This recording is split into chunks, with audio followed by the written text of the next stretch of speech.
यहाँ हम पढ़ेंगे कि जो लाप्लास होता है, इस तरह से जो लाप्लास होता है उसके अंदर हम x से डिवाइड कर देंगे इसको।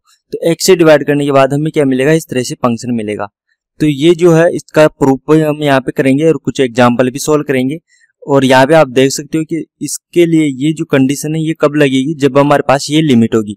तो आप देख सकते हो ये लिमिट मैंने यहाँ पे क्यों लिखी है। इस लिमिट को लिखने का कारण है कि जब मैंने आपको समाकल रूपांतर समझाया था तो मैंने वहां पे आपको बताया था कि जो एपेक्स होता है जिसका हम रूपांतर ज्ञात करते हैं, इसका हम रूपांतर कैसे ज्ञात करते थे, t और यहाँ पे आ जाता था एपेक्स और फिर यहाँ पे आता था p। हम इस तरह से इसका रूपांतर करते थे। और जो ये रूपांतर करते थे ये कब होता था, ये कब विद्यमान होता था, जब हमारे पास जो एपेक्स है ये एपेक्स उस लिमिट के अंदर परिभाषित होना चाहिए जो हमारे पास हो। तो यहाँ पे ए बी लिमिट थी हमारे पास, इस तरह से थी, है ना। तो ये जो ए बी लिमिट थी ना, तो यहाँ पे आपको ए बी लिमिट क्या मिल रही है, पी से इनफाइनाइट। ये पी से इनफाइनाइट क्या है, यहाँ पे आप इसका जब ये सोल्व करके लिखते हो यानी कि आप इसको ऐसे लिखोगे कि आपको लाप्लास लिखना है एपेक्स अपॉन एक्स का। इसका लाप्लास लिखोगी तो आप क्या लिखोगे, इंटीग्रेशन 0 to इनफाइनाइट। तो आपके पास ये जो लिमिट आ रही है यहाँ पे, ये लिमिट ही तो ए और बी होती है। तो आपका ये जो फलन है ये परिभाषित होना चाहिए, किसमें परिभाषित होना चाहिए, 0 से इनफाइनाइट में। तो यहाँ पे आपको इसकी 0 लिमिट के लिए भी ये परिभाषित होना चाहिए और इनफाइनाइट लिमिट के भी ये परिभाषित होना चाहिए। इसलिए मैंने यहाँ पे ये लिखा है कि ये 0 लिमिट के लिए भी परिभाषित होगा और इनफाइनाइट लिमिट के लिए भी परिभाषित होगा। लेकिन कभी भी किसी भी क्वेश्चन में हमें ये प्रूफ करके नहीं दिखाना पड़ता है कि ये लिमिट सेटिस्फाई करेगी या नहीं करेगी, क्योंकि जो भी पेपर में क्वेश्चन आता है वो तभी क्वेश्चन आता है जब वो पॉसिबल हो। तो हमें ऐसा क्वेश्चन में चेक करके नहीं दिखाना है। लेकिन किसी क्वेश्चन में ऐसा लिखा हुआ आ जाए कि सिद्ध कीजिए कि लाप्लास परिभाषित है या नहीं है, तो वहां पर हम इसको यूज में लेके उसको चेक कर सकते हैं कि परिभाषित है या नहीं है। तो वैसा क्वेश्चन आता नहीं है, लेकिन आ जाए तो आप चेक कर सकते हो इन दोनों लिमिट को यूज में लेकर। तो मैं यहाँ पे आपको इसका प्रूफ दे देता हूँ कि इसको हम किस तरह से प्रूफ कर सकते हैं।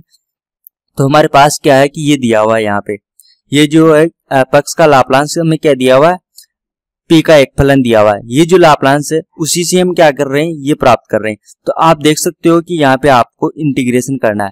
तो मैं यहाँ पे सबसे पहले क्या करता हूँ, इसका इंटीग्रेशन करके दिखाता हूँ आपको। तो यहाँ पे मैं इंटीग्रेशन करूंगा। यहाँ पे आप देख सकते हो ये जो फलन है ये फलन है, यहाँ पे फलन एफ एक फलन है, यहाँ पे भी देखो कैपिटल एफ एक फलन है। तो ये यहाँ पे क्या है, p है, इसको मैंने यूं लिखा हुआ है यहाँ पे। तो यू का क्या कर रहे हैं, यू के सापेक्ष इंटीग्रेशन कर रहे हैं। तो यहाँ पे मैं क्या कर दूं, इसका p वाला जो है इसका p के सापेक्ष इंटीग्रेशन कर देता हूँ। तो यहाँ पे आप देख सकते हो मैंने इसका p के सापेक्ष, ये जो इक्वेशन दी हुई है इसका मैंने p के सापेक्ष इंटीग्रेशन कर दिया।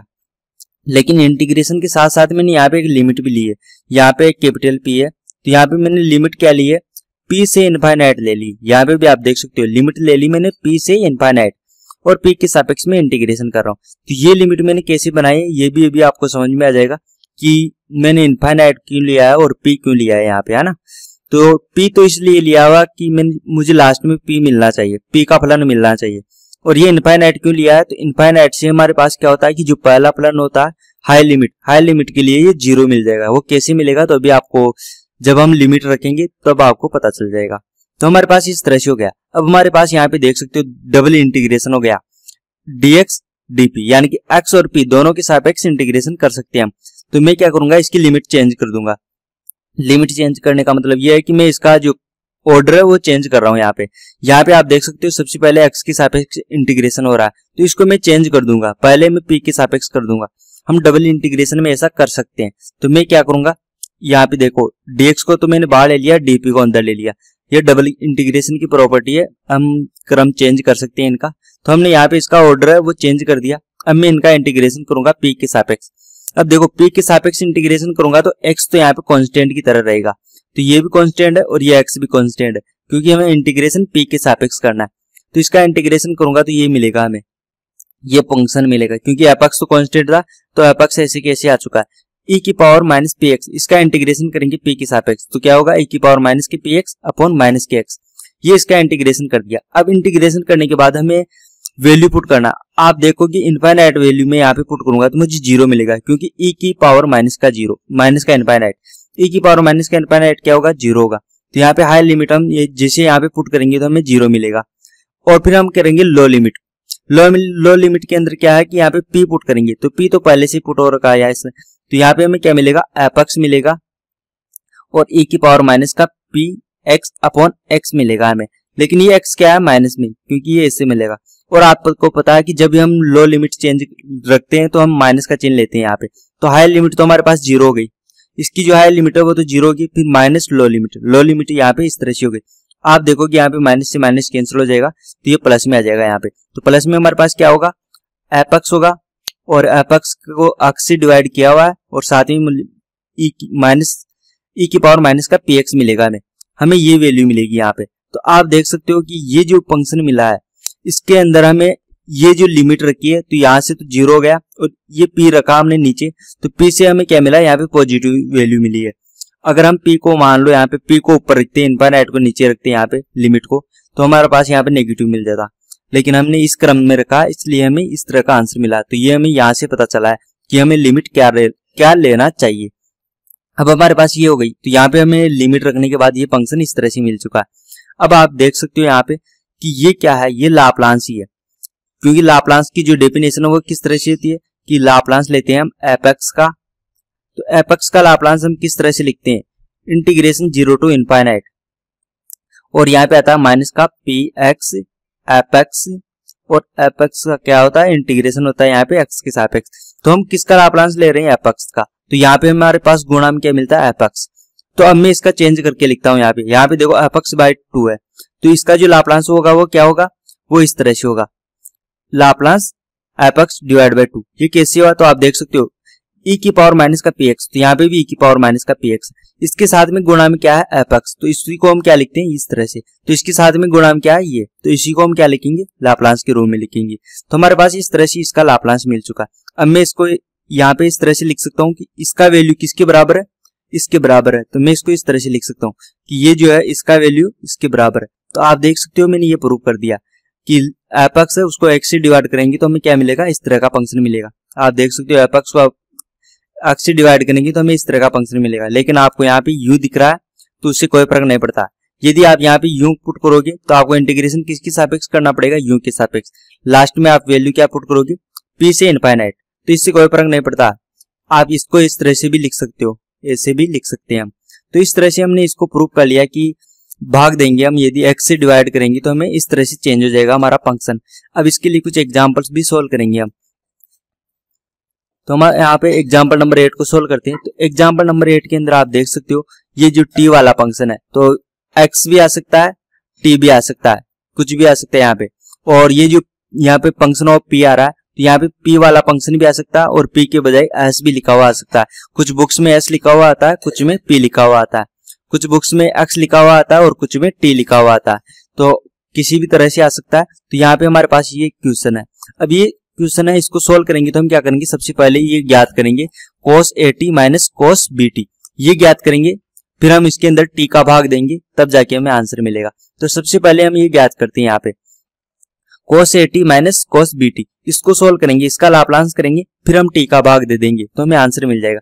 तो इसके अंदर आप देख सकते हो यहाँ पे माइनस है, और माइनस या प्लस दोनों में से कुछ भी आता है तो हम लाप्लास को अलग अलग करके लिख सकते हैं इस तरह से। तो यहाँ पे हमने लाप्लास को अलग अलग करके लिख दिया है यहाँ पे।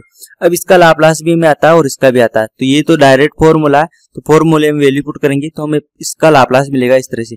यहाँ पे देखो इसका फॉर्मूला क्या होता है, cos AT, इसका फॉर्मूला होता है p अपॉन p की पावर 2 a की पावर 2। अब यहाँ पे देखो a के स्थान पे b था तो यहाँ पे b की पावर 2 हो गई, तो ये हमारे पास इसका लाप्लास हो चुका। अब हम क्या करेंगे, इसमें t का भाग देंगे, तो t का भाग देंगे तो हमारे पास क्या होता है, इस तरह से होता है कि हमारे पास F X divide by X, इसका लाप्लास करेंगे हम तो हमारे पास चेंज हो जाएगी फंक्शन, p से इनफाइनाइट के लिए इंटीग्रेशन हो जाएगा एफ पी का। तो हम यहाँ पे u कर देते हैं और डी यू कर देते हैं, तो यहाँ पे इस तरह से हो जाएगा हमारे पास, ये चेंज हो जाएगा। तो ये क्या करेंगे, हम इसका इंटीग्रेशन करेंगे क्या से, p से इनफाइनाइट तक, तो हम इसका इंटीग्रेशन कर देते हैं यहाँ पे। तो आप देख सकते हो मैंने इसका इंटीग्रेशन कर दिया। आप यहाँ पे u भी लिख सकते हो और p भी लिख सकते हो, यहाँ पे मैंने p लिख दिया, कोई फर्क नहीं पड़ता इससे। तो इसका इंटीग्रेशन करेंगे हम p से इनफाइनाइट तक, तो यहाँ पे हम इसका p से इनफाइनाइट तक इसका इंटीग्रेशन करने वाले हैं अभी यहाँ पे। तो इसका इंटीग्रेशन कर देता हूँ मैं, तो यहाँ पे आप देखो, यहाँ पे भी डिवाइड में टी आ गया और इस साइड में इंटीग्रेशन का चिन्ह आ गया। तो इंटीग्रेशन करते हैं हम, तो यहाँ पे देखो इसका इंटीग्रेशन करेंगे तो ये मिलेगा और इसका इंटीग्रेशन करेंगे तो ये मिलेगा। दोनों सेम है, बस केवल ए और बी का अंतर है, तो इसका इंटीग्रेशन भी दोनों का सेम आएगा, केवल ए और बी का अंतर आएगा। ये इंटीग्रेशन कैसे किया तो आपको नहीं आता हो तो आप ये जो पूरा फंक्शन है इसको आप एक्स वाई या यूं कुछ भी मानकर सोल्व कर सकते हो, फिर इसका इंटीग्रेशन आपको आ जाएगा। तो यहाँ पे आपको इसका इंटीग्रेशन मिल चुका है। अब हम लॉग प्रॉपर्टी यूज में लेंगे यहाँ पे, तो 1/2 तो यहाँ पे कॉमन आ जाएगा और लॉग प्रॉपर्टी यूज में लेंगे तो यहाँ पे लॉग प्रॉपर्टी इसलिए इस तरह से होती है कि log x minus log y, तो इसको हम इस तरह से लिख सकते हैं लॉग एक्स अपॉन वाई, इस तरह से लिख सकते हैं। तो 1/2 तो कॉमन आ जाएगा, बाकी फंक्शन को मैं इस तरह से इसको यूज में लेकर यहाँ पे इस तरह से लिख सकता हूँ। अब यहाँ पे हम लिमिट पुट करेंगे, तो लिमिट पुट करने का तरीका मैं बता देता हूँ आपको कि हमारे पास मान लो कि इस तरह से एक फंक्शन आ जाए एफ एक्स और उसकी लिमिट आ जाए हमारे पास यहाँ पे ए से बी। तो ये लिमिट हम इसके अंदर कैसे पुट करते हैं, तो सबसे पहले आप क्या करते हो, इसके अंदर बी पुट करते हो, फिर माइनस करते हैं, फिर ए पुट करते हैं, ये होती है इसकी लिमिट। लेकिन ये जो लिमिट रखने का तरीका वो सही नहीं है। वैसे हम जितना भी आंसर प्राप्त करते हैं इसी लिमिट से प्राप्त करते हैं, लेकिन ये हमेशा लागू नहीं होती। हमेशा लागू होने वाली लिमिट इस तरह से होती है, हम लिमिट लिखते हैं x की सबसे पहले b तक और यहाँ पे लिखते हैं फंक्शन ऑफ x इस तरह से, फिर माइनस करते हैं, फिर लिमिट रखते हैं यहाँ पे x की a के लिए लिमिट रखते हैं, लो लिमिट है यहाँ पे a तो a रखेंगे और यहाँ पे फंक्शन ऑफ एफ एक्स इस तरह से लिमिट रखते हैं। तो ये हमारे पास जो लिमिट आती है वो बिल्कुल सही आती है। अब यहाँ पे ये कब फेल होती है, ये लिमिट अधिकतर हमने ये लिमिट सीखी है अब तक, लेकिन ये कब फेल हो जाती है ये मैं आपको बताता हूँ। जब यहाँ पे हम इनफाइनाइट पुट करेंगे, तो जिससे यहाँ पे इनफाइनाइट पुट करेंगे तो ये इनफाइनाइट हो जाएगा, यानी कि ये अपरिभाषित हो जाएगा। तो यहाँ पे ये लिमिट हम यूज में नहीं लेंगे, हम इस तरह से लिमिट रखेंगे ताकि हमारा आंसर बिल्कुल सही आए। तो हम ये लिमिट यहाँ पे यूज में लेंगे। तो यहाँ पे आप देख सकते हो इनफाइनाइट के लिए तो मैंने इस तरह से रख दिया यहाँ पे इस तरह से, और ये जो p था यहाँ पे, तो p के लिए जो लिमिट रखी है मैंने वो इस तरह से डायरेक्ट p रख दिया यहाँ पे। तो आप डायरेक्ट p भी रख सकते हो क्योंकि यहाँ पे p के लिए तो कोई प्रॉब्लम नहीं है, p के लिए ये वैल्यू मिल रही है हमें इस तरह से। इसके लिए इनफाइनाइट मिल रहा था इसलिए मैंने इसकी लिमिट के रूप में लिख दिया इसको। तो ये जो लिमिट है इसको हम सोल्व करेंगे यहाँ पे। तो यहाँ पे आप देख सकते हो p का मान यहाँ पे इनफाइनाइट रखने से ये फंक्शन पूरा इनफाइनाइट हो जाता है। तो हम क्या करेंगे, यहाँ पे देखो आप कि इनफाइनाइट का वैल्यू क्या होता है 1/0 की तरह होता है, या आप 2/0 भी समझ सकते हो। यानी कि यहाँ पे एक फंक्शन होता है और उसको 0 से डिवाइड किया जाता है तब जाके हमें इनफाइनाइट मिलता है। तो यदि हमारे पास इस तरह से आ जाए 1/इनफाइनाइट आ जाए तो इसको हम क्या करते हैं, 0 कहते हैं। तो यहाँ पे 1/इनफाइनाइट बना दूं तो मुझे 0 मिल जाएगा। तो मैं यहाँ से क्या करता हूँ, p की पावर 2 को कॉमन ले लेता हूँ यहाँ से। तो p की पावर 2 को मैं यदि यहाँ पे कॉमन लेता हूँ तो यहाँ पे इस तरह से बनेगा, क्योंकि यहाँ पे p की पावर 2 कॉमन आएगा, यहाँ पे ऊपर से नीचे भी p की पावर 2 कॉमन आएगा। तो p की पावर 2 से तो p की पावर 2 कैंसिल हो जाएगा, तो ये इस तरह से बन जाएगा। यहाँ पे 1 बचेगा और यहाँ पे p की पावर 2 कॉमन लेने से डिवाइड में p की पावर 2 हो गया। या आप ऐसा समझ सकते हो, यहाँ पे ऊपर भी मैंने p की पावर 2 से डिवाइड कर दिया और नीचे भी p की पावर 2 से डिवाइड कर दिया। तो यहाँ पे ये फंक्शन इस तरह से मिल चुका। अब यदि मैं यहाँ पे ये p की पावर 2 ये p का मान इनफाइनाइट रखता हूँ यहाँ पे, तो p का मान इनफाइनाइट रखने से ये 0 हो जाएगा यहाँ पे। तो 0 हो जाएगा तो ये फंक्शन इस तरह से बदल जाएगा। यहाँ पे आप देख सकते हो कि यहाँ पे जैसे मैं इनफाइनाइट रखता हूँ तो ये 0 हो जाएगा। यहाँ पे भी इनफाइनाइट रखूंगा तो ये भी 0 हो जाएगा। तो यहाँ पे क्या बचेगा, 0/0 ये 1/1। तो यहाँ पे log की वैल्यू क्या मिल गई हमें 1, और log 1 का मान हमारे पास 0 होता है। यहाँ पे log 1 मिल चुका है और log 1 का मान हमारे पास क्या होता है, 0 होता है। तो यहाँ पे हम 0 पुट कर देंगे यहाँ पे। तो यहाँ पे तो हम 0 पुट कर देंगे और यहाँ पे क्या होगा कि 1/2। तो 1/2 तो ऐसे कैसे आ चुका, लेकिन ये माइनस का क्या हुआ, ये माइनस यहाँ पे क्यों नहीं आया ये भी मैं आपको बता देता हूँ। लॉग की प्रॉपर्टी होती है इस तरह से कि यहाँ पे n log x है, तो हम इसको इस तरह से लिख सकते हैं log x की पावर n। ये आगे जो भी लिखा हुआ होता है वो पावर में चला जाता है। तो यहाँ पे क्या लिखा हुआ -1, तो यहाँ पे इसकी पावर क्या हो जाएगी -1। और जब भी पावर -1 होती है तो उसको हम चेंज करके लिख सकते हैं। आप देख सकते हो ये b वाला नीचे है यहाँ पे, तो यहाँ पे b वाला ऊपर आ गया है क्योंकि -1 लगता है। तो यहाँ पे देखो x/y, इसकी पावर -1 लगाऊंगा तो ये क्या हो जाएगा, y/x हो जाएगा। यानी कि ये चेंज हो जाएगा, ऊपर वाला नीचे चल जाएगा और नीचे वाला ऊपर आ जाएगा। तो यहाँ पे भी आप देख सकते हो ये चेंज हो गया इस तरह से। तो ये प्रूफ हो चुका है क्योंकि यही प्रूफ करना था और ये हमें मिल चुका है। तो ये हो गया एग्जाम्पल नंबर 8 का आंसर।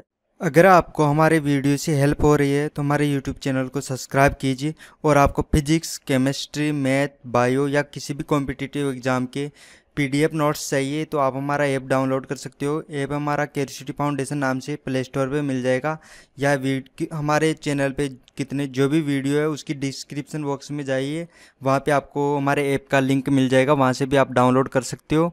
तो आप हमारे ऐप को डाउनलोड कीजिए, हमारे यूट्यूब चैनल को सब्सक्राइब कीजिए और वीडियो को शेयर कीजिए अपने फ्रेंड्स के साथ।